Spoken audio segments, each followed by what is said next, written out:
Hello student, welcome to education the only weapon. आज की video हम DSSB PRT के लिए DSSB PRT के लिए जनरल अवेयरनेस में पॉलिटी का एक बहुत ही इम्पॉर्टेंट चैप्टर पढ़ने वाले हैं, जिसके बगैर शायद किसी भी कॉम्पिटिटिव एग्ज़ाम में पॉलिटी कंप्लीट नहीं होती है अगर इसका एक क्वेश्चन ना आए तो। That one is Panchayati Raj system. ठीक है, पंचायती राज पढ़ाने से पहले कुछ बेसिक क्वेश्चन मैं आपसे पूछ रही हूँ। एक समझ लीजिए, जो आपको मालूम है, आप इंडिया में कितने तरह के सिस्टम देखते हैं शासन को चलाने के लिए।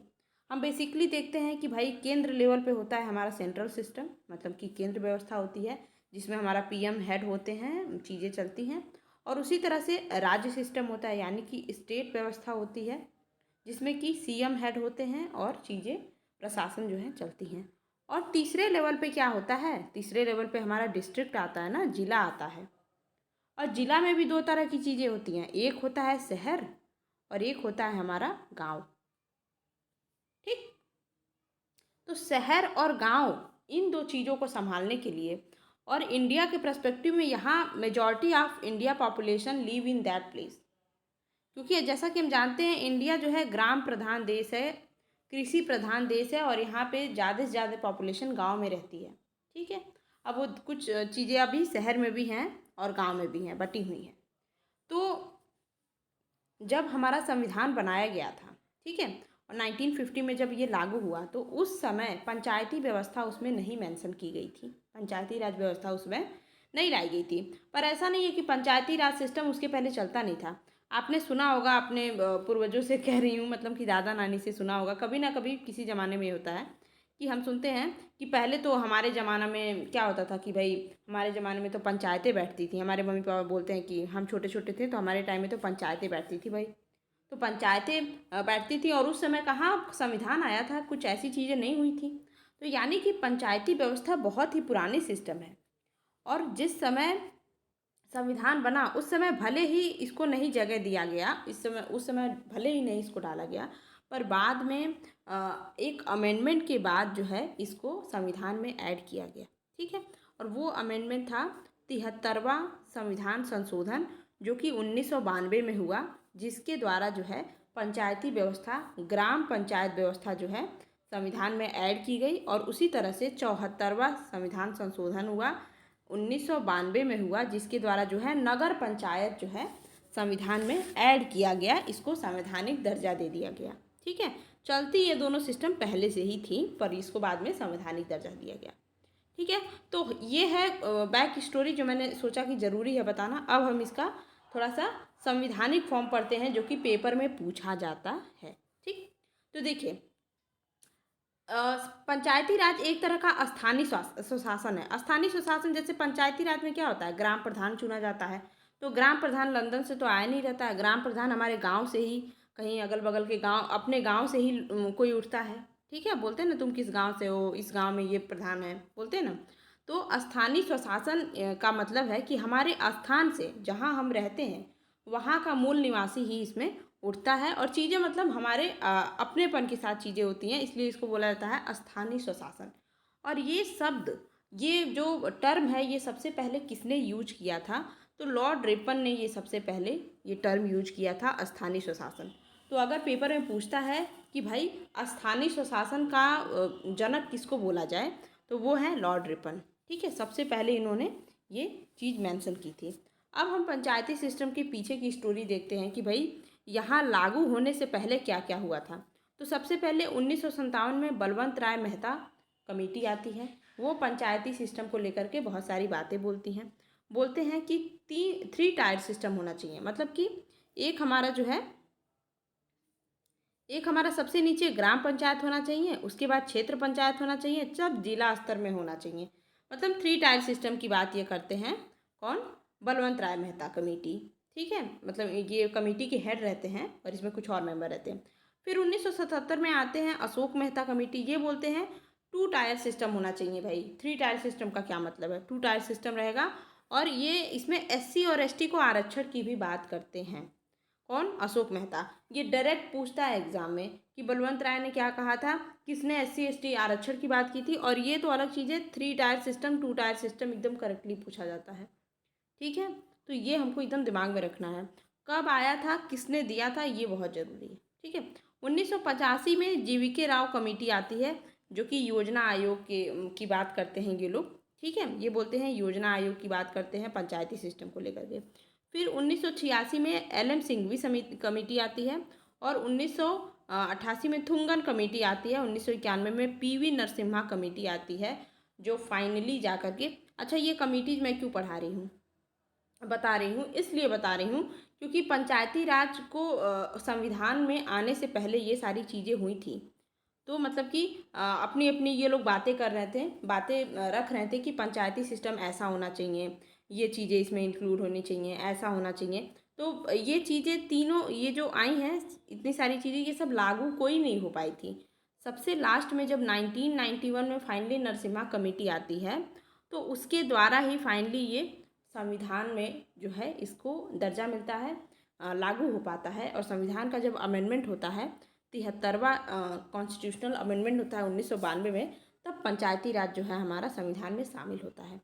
ठीक है, शामिल तो हो जाता है ये तभी, पर लागू कब होता है, 24 अप्रैल 1993। इस पर एकदम दिमाग रख लीजिए, अपना दिमाग में लिख लीजिए कि भाई ये डेट मुझे याद रखनी है। ये पंचायती राज दिवस इसी दिन मनाया जाता है, 24 अप्रैल को। कई बार एग्जाम में पूछा है। ठीक है, तो 24 अप्रैल 1993 को ये लागू हुआ था। ठीक, और संविधान में शामिल कब हुआ था, ये भी हमको याद रखना है। ठीक है, इतना समझ में आ गया होगा आई होप। और पंचायती राज सिस्टम की हम थोड़ा सा संविधानिक जो क्राइटेरिया है वो देख लेते हैं। तो इसमें है क्या क्या चीज़। पहली बात तो ये 73वें अमेंडमेंट के थ्रू आया था 1992 में। दूसरी चीज़, इसमें 11 अनुसूचियाँ हैं, मतलब 11 शेड्यूल हैं, जिसके अंतर्गत 29 विषय हैं, 29 सब्जेक्ट हैं, जिसमें पंचायत को लेकर के बहुत सारी चीज़ें बताई गई हैं, जो इतना ज़रूरी नहीं है। जितना ज़रूरी है उतना ही हम पढ़ेंगे। और ये कितने से कितने आर्टिकल में मेंशन है, तो 243 से लेकर के 243 जी तक जो है ये मेंशन है। ठीक है, जी तक जो है ये मेंशन किया गया है, ये हमको याद रखना है। 1 मिनट, शायद ये ओ है। 1 minute, let me check. Sorry, ये मैंने बाय मिस्टेक लिख दिया है, यहाँ पे ओ होगा। ठीक है, 243 से लेकर के 243 ओ तक जो है पंचायती राज को इतने आर्टिकल में जो है एक्सप्लेन किया गया है। तो ठीक है, ये हमको आर्टिकल याद रखनी है। ओके, अच्छा, और पंचायती राज के बारे में जो है एक अलग से लेसन तो दिया ही है संविधान में। बाकी पंचायती राज को और कहाँ कहाँ पे मेंशन किया गया है संविधान के अंतर्गत, वो भी बहुत ज़रूरी है। जैसे डीपीएसपी के आर्टिकल 40 में जो है जो गांधीवादी व्यवस्था वाले में है, उसमें पंचायती राज के बारे में बोला गया है। तो पंचायत के गठन के बारे में डीपीएसपी में आर्टिकल 40 के अंतर्गत बात बोली गई है कि पंचायत का गठन होना चाहिए। ठीक है, पंचायत का सदस्य बनने के लिए कितनी उम्र होनी चाहिए, तो 21 की उम्र होनी चाहिए, 21 साल होनी चाहिए। पंचायत सिस्टम में, पंचायती राज में एससी एसटी और महिलाओं की जनसंख्या को, सीट को लेकर के क्या चीज़ें हैं तो देखते हैं। तो पंचायत सिस्टम में एससी एसटी को की कुल जनसंख्या के अनुपात में सीटों पर आरक्षण है, तथा अध्यक्ष के सीट पे भी आरक्षण है। तो पूछता है क्वेश्चन कि क्या पंचायती व्यवस्था में अध्यक्ष के सीट पर भी एससी एसटी को आरक्षण मिला है, तो ये हमको याद रखना है, यस। तो नॉर्मल कुल जनसंख्या पे भी इनको आरक्षण है, और अध्यक्ष के सीट पर भी इनको आरक्षण मिली है। और महिलाओं को 1/3 सीटों पर आरक्षण मिली है पंचायती सिस्टम में। कितने समय का काल होता है, मतलब ग्राम प्रधान अगर बनता है तो कितने समय तक रहेगा, 5 साल तक रहेगा। ठीक है, और पंचायत यदि मान लीजिए भंग हो जाती है, तो उसके 6 महीने के अंदर दोबारा से आपको चुनाव करा देनी है। ठीक है, ओके। अब हम देखते हैं ज़रा क्या व्यवस्था रहती है।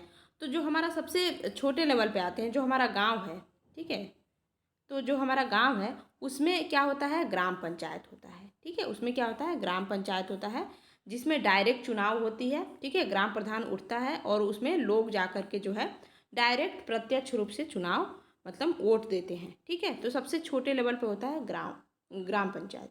उसके बाद आता है हमारा क्षेत्र पंचायत, यानी कि इसको माध्यमिक स्तर भी बोल सकते हैं आप।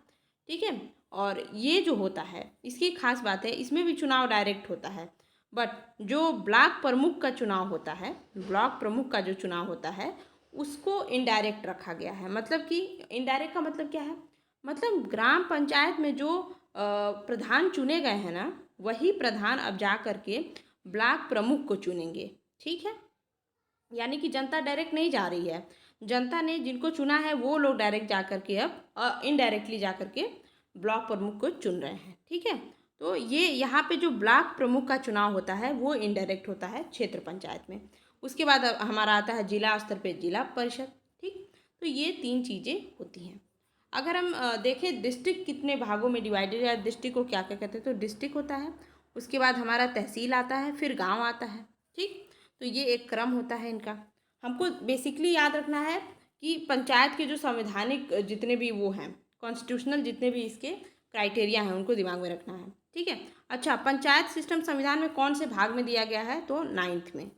ठीक है, भाग 9 में पंचायत के बारे में बताया गया है। और पंचायत में एक और इम्पॉर्टेंट चीज़ है, 1996 में पेसा एक्ट आया था। पेसा एक्ट बोलता है कि जो हमारा ट्राइब्स एरिया होता है, जैसे जो जनजाति एरिया होते हैं, वहाँ तक अगर हम पंचायती सिस्टम को बढ़ाने की कोशिश करें, क्योंकि आप जानते हैं ट्राइबल एरिया में वो लोग के अपने ही कायदे कानून होते हैं, तो वहाँ पे यदि आप पंचायती सिस्टम को बढ़ाने की कोशिश करते हैं तो इस एक्ट के तहत जो है उसका सारा प्रावधान दिया गया है कि ट्राइबल एरिया में कुछ बदलाव करना, वहाँ पे पंचायती सिस्टम को लागू करना, कुछ मॉडिफिकेशन के साथ उनके शर्तों के आधार पे, ये सारी चीज़ें हैं। तो पेसा एक्ट पूछता है कब आया है, तो 1996 में आया है। ठीक है, ये इंपॉर्टेंट हो गया। अच्छा, जिला प्रशासन में हमारा बीएसए होता है, जो बेसिक शिक्षा अधिकारी होता है। ये कुछ इंपॉर्टेंट पोस्ट होते हैं जो हमें पता होने चाहिए। सीडीओ जो होता है वो सेकेंडरी हायर स्कूल में होता है। सीएमओ जो होता है वो ये जितने भी मेडिकल से रिलेटेड चीज़ें होती हैं उनका प्रमुख होता है, उनमें जो है मेन ऑफिसर होता है। ठीक है, पुलिस होता है हमारा, उसके बाद पुलिस सबसे मेन है, उसके बाद एसआई होता है, फिर कांस्टेबल होता है, गार्ड। ये सारे के सारे हमारे डिस्ट्रिक्ट लेवल पे कुछ पोस्ट होते हैं। ठीक है, अच्छा, इसके बाद हम आते हैं नगर पंचायत में। तो हमने ग्राम पंचायत पढ़ लिया, अब हम देखेंगे नगर पंचायत। अच्छा, एक और इम्पोर्टेंट चीज़, जब हमारा पंचायत सिस्टम लागू हुआ था संविधान में, तो वो कौन सा सबसे पहला जिला था जिसने जो है पंचायती व्यवस्था अपने यहाँ लागू की थी, तो राजस्थान का नागौर जिला पहला जिला था भारत का जिसने सबसे पहले जो है पंचायती व्यवस्था अपने यहाँ लागू की थी 1959 में। ठीक है, और इस समय हमारे Jawaharlal Nehru was the PM at that time. ठीक है, तो ये हमको याद रखना है। उसके बाद से केरला में लागू होता है, तो सबसे पहले राजस्थान में, देन केरला में। ठीक है, अब हम देखते हैं नगर पालिका को। देखिए बहुत मतलब इससे क्वेश्चन बनने के काफ़ी चांस रहते हैं। आप इतने फैक्ट भी अच्छे से कर लेंगे तो बहुत ही सही है, क्योंकि ये बहुत ही ज़्यादा वास्ट में है अगर आप बुक में देखेंगे तो। अच्छा, अब हम देखते हैं जो हमारा 73वां संविधान संशोधन के माध्यम से तो पंचायती राज जोड़ा गया था, जो कि गांव को डील करेगा। इसके बाद शहर का क्या होगा भाई, तो शहर को डील करने के लिए, शहर में प्रशासन के लिए हमारा 74वां संविधान संशोधन होता है, जो कि आता है 1992 में। ओके, 1992 में। अब देखिए यहाँ 243 से 243 ओ तक थी आर्टिकल। अब यहाँ पे 243 ओ के बाद क्या आता है, पी आता है। 243 पी से लेकर के 243 जेड जी तक इतने आर्टिकल में जो है हमारा नगर पंचायत जो है मेंशन्ड है। ठीक है, समझ में आ गया होगा अभी तक। ये 243 पी से लेकर के 243 जेड जी तक जो है हमारा नगर पंचायत मेंशन्ड है। कभी कभी सिर्फ आर्टिकल पूछ सकता है। ठीक है, अच्छा, अब एक और इम्पॉर्टेंट बात कि भाई जो नगर पंचायत ये सारी चीज़ें हैं वो किसके अंतर्गत आती हैं, तो कितने नगर पंचायत रहेंगे, कितनी ग्राम पंचायत रहेंगी, ये सब चीज़ें कौन डील करेगा, तो ये स्टेट के अंतर्गत आती हैं। विधानसभा इनको डील करती है। ठीक है, ना कि केंद्र। इसको स्टेट्स क्लियर करता है कि कितने होने चाहिए, क्या जनसंख्या होनी चाहिए, कितने का अनुपात होना चाहिए, जो भी चीज़ें हैं, जो भी प्रावधान है वो सब स्टेट के अंतर्गत आती है, विधानसभा के अंतर्गत आती है। विधानमंडल जहाँ पे 2 चीज़ें हैं, परिषद भी है, वहाँ विधानमंडल है। ठीक है, अच्छा, नगर पालिका को हम देखते हैं तो इसमें सबसे बेसिक लेवल पे क्या होता है, नगर पंचायत। नगर पंचायत क्या होता है, जो अभी अभी गांव से डायरेक्ट नगर बना है, मतलब शहर बना है, तो वो सबसे नीचे लेवल पे होता है। सबसे कम मतलब वहाँ पे भी सबसे छोटे लेवल पे होता है हमारा नगर पंचायत अकॉर्डिंग टू पॉपुलेशन। ठीक है, तो नगर पंचायत होता है 30,000 तक जनसंख्या एटलीस्ट हो सकती है इसमें। इसके बाद हमारा सेकंड नंबर पे आता है, ये मैंने यहाँ क्रम गलत लिख दिया है, एक्चुअली मैंने सीरीज गलत लिख दी है, मतलब कि यहाँ मुझे सबसे पहले नगर पंचायत लिखना था, उसके बाद लिखना था नगर पालिका परिषद, तो ये मैंने ऊपर लिख दिया है बाय मिस्टेक, इसके लिए सॉरी। तो नगर पंचायत है, उसके बाद हमारा आता है परिषद। नगर पालिका परिषद, जिसमें कि पॉपुलेशन हमारी 5 लाख तक जाती है। इसके बाद आता है सबसे ऊपर नगर निगम। ठीक है, सुना होगा आपने, मेयर होते हैं इसमें। तो नगर निगम जो है हमारा वो 5 लाख से ऊपर इसमें पॉपुलेशन होती है। ठीक है, तो ये 3 चीज़ें हमें याद रखनी है कि नगर पंचायत सबसे 0 लेवल पे होती है, मतलब एकदम स्टार्टिंग लेवल पे होती है। उसके बाद सेकंड पे हमारा नगर पालिका परिषद होती है, देन हमारा नगर निगम होता है। अब हम इसके कॉन्स्टिट्यूशनल प्रावधान देख लेते हैं क्या क्या चीज़ें हैं। तो भाई ये आई थी तो 74वें कॉन्स्टिट्यूशनल अमेंडमेंट के थ्रू 1992 में।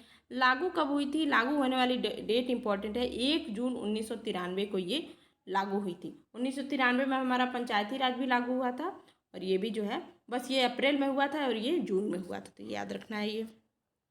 अच्छा, ये किस शेड्यूल में था हमारा? ये सॉरी किस कहाँ गया, मैंने कहाँ लिखा? हाँ, ये 9th ए में, 9th कौन से भाग में था ये? 9th, पंचायती सिस्टम हमारे 9वें भाग में था, 9th में था। और जो हमारा नगर पंचायत है वो किस में है? वो 9th ए में है, याद रखें ये प्लीज़। तो ये हमारा 9th ए में है, थोड़ी सी मिस्टेक होगी 9th में तो हमारा इधर उधर हो जाएगा। तो 9th में हमारा क्या है? पंचायती सिस्टम है, और 9th ए में क्या है? वो हमारा नगर पंचायत है। अच्छा, इसमें कितने शेड्यूल थे, कितनी अनुसूचियाँ थी? पंचायत में वो 11 थी, और इसमें कितनी है? तो इसमें हमारी है 12 अनुसूचियाँ हैं। इसमें कितने सब्जेक्ट इसमें थे? 29 सब्जेक्ट, इसमें 18 सब्जेक्ट। कंपेयर करके पढ़ने में थोड़ा सा ईजी हो जाता है। ठीक है, तो हमको कैसे याद रखना है भाई साहब? ये इसमें 11 अनुसूची है, 11, 29 और 243 से 243 ओ। ठीक है, और उसी तरह से इसमें याद रख लेंगे कि 12, 18 और 243 पी से 243 जेड जी तक है। ठीक है, कार्यकाल भी सेम रहता है, टेन्योर इनका 5 साल, इसका भी 5 साल, इसका भी। महिलाओं की सीट का आरक्षण अगर हम देखें तो 1/3 पे इनको भी सीट का आरक्षण रहता है। ठीक है, सेम एज पंचायती सिस्टम गांव वाला। ठीक है, अच्छा हम जिला प्रशासन की बात करें तो हम बोलते हैं आईएएस बनते हैं, वो क्या होते हैं? वो डीएम बनते हैं जब, तो वो हेड होते हैं। किसी भी डिस्ट्रिक्ट में सबसे सुपीरियर पोस्ट जो होती है वो डीएम की होती है, जो कि एक आईएएस होता है। तो वो सारे जिला लेवल के काम संभालते हैं। उसके बाद हमारा आता है एसडीएम, जो कि पीसीएस होता है। ठीक है, उसके बाद हमारा आता है तहसीलदार, उसके बाद नायब तहसीलदार आता है, फिर कानूनगो आता है, एंड देन लेखपाल, पटवारी, ये सब लोग आते हैं। ठीक है, अच्छा हमने ये तो देख लिया था कि स्थानीय स्वशासन के जनक कौन है, तो लॉर्ड रिपन है। अब हम नगरीय स्वशासन की बात करें, अगर शहरी स्वशासन की बात करें तो उसको किसने दिया था? तो वॉरेन हेस्टिंग ने दिया था, 1772 में दिया था। ठीक है, अच्छा नगर पंचायत क्या क्या काम संभालते हैं? तो इनके में टैक्स वैक्स ये सारी चीज़ें भी आ जाती हैं, वहाँ से उस जगह से संबंधित टैक्स वगैरह लगाना भी इनके अंतर्गत ही आता है। ओके, तो आई होप चीज़ें आपको समझ में आई होंगी। इसको मैं टेलीग्राम पे ये पीडीएफ में मतलब वहाँ पे अपलोड कर दूँगी, आप टेलीग्राम मेरा ज़रूर ज्वाइन कर लीजिए, मैं लिंक दे दूँगी डिस्क्रिप्शन में। और अगर आपको वीडियो पसंद आई है तो चैनल को सब्सक्राइब, लाइक, शेयर, कमेंट करना भूले नहीं, और कमेंट में अपने प्रीसियस एडवाइस ज़रूर लिखें, जिससे मुझे बहुत मोटिवेशन मिलती है। ओके, और मैंने शॉर्ट्स में भी इसको डाल देना है, अभी थोड़ी देर बाद मैं डाल दूँगी, ताकि जिसको टाइम की कमी है वो वहाँ से भी देख सकता है। तो ओके, पढ़ाई करते रहें, बेस्ट ऑफ लक।